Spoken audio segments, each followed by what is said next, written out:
What's going on, y'all? So today, I want to talk about scars and how we use scars, or how can scars be used to motivate you.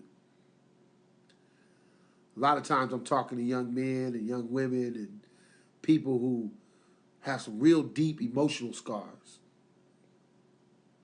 And when you look back at certain people, Bill Gates, and you look at certain people who've been great in life, they've learned how to take their emotional scars and turn them into positives. And they use those scars as things to help catapult them into to places that when other people hear about their lives, they go, man, how did you get past that? See, the difference between them and some other people that may ask that question is that they use those scars to motivate them. They don't look at those scars and say that's going to be the thing that stops me. They don't look that scar that's on your arm that you got while playing in a football game, or when you hurt yourself. That scar you got there was never there to stop you. It was as a reminder to you of what you went through to get back to where you are right now. When I think about my son's football team, I laugh to myself. There's times that I go back and I look at the film of BHS playing Del Oro, and I go, my God, they scarred us. They sliced us up. We got scars all over our bodies from that game.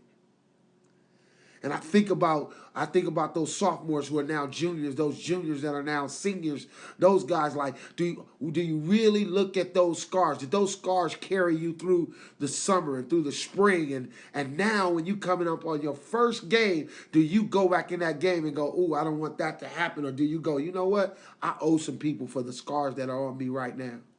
It's payback time. It's time for me to pay these guys back. I don't care who it is. I know that Edison had nothing to do with the Del Oro game, but just when I get out and I put my helmet on, and I put my pads on, and I put my pants on, I start thinking about that. It brings my mind back to the last time I was in a position like this and how I was scarred, and what I got to do now to not let that happen again is I got to let those scars motivate me.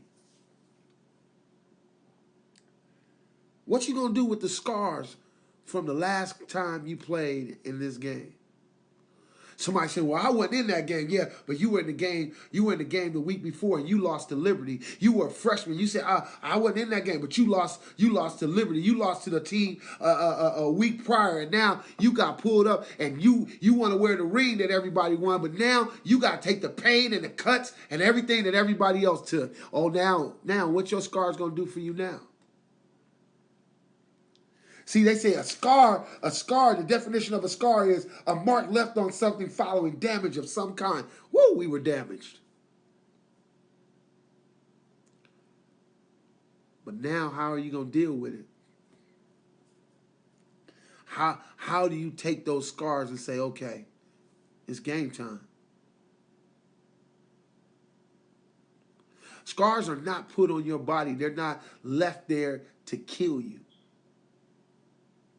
They're there for a reminder of what it took, what you went through to get it. It brings my mind to Jesus Christ, that when he goes to Calvary, there's a guy named Doubting Thomas who says to the rest of the apostles and disciples who are hiding now because they forgot that he said, I'm gonna go to Calvary, I'm gonna lay this body down, and in 3 days I'm gonna get back up. They had forgot. Had to be the longest 3 days of these guys' lives. But Doubting Thomas says, y'all over there, y'all remember what he said, but except I see the scars in his hands, except I see the nail print in his side, I ain't gonna believe. See, sometimes you got to understand, he says when Jesus heard that, 3 days later, he walks through the door without walking through the door. He just appears, and he said, Thomas, touch my hands. Reach hither into my side. Thomas said, woo, you're Lord and my God. See, The next time you go through a trial, the next time that you go into a football game, somebody's got to be able to say they went through something.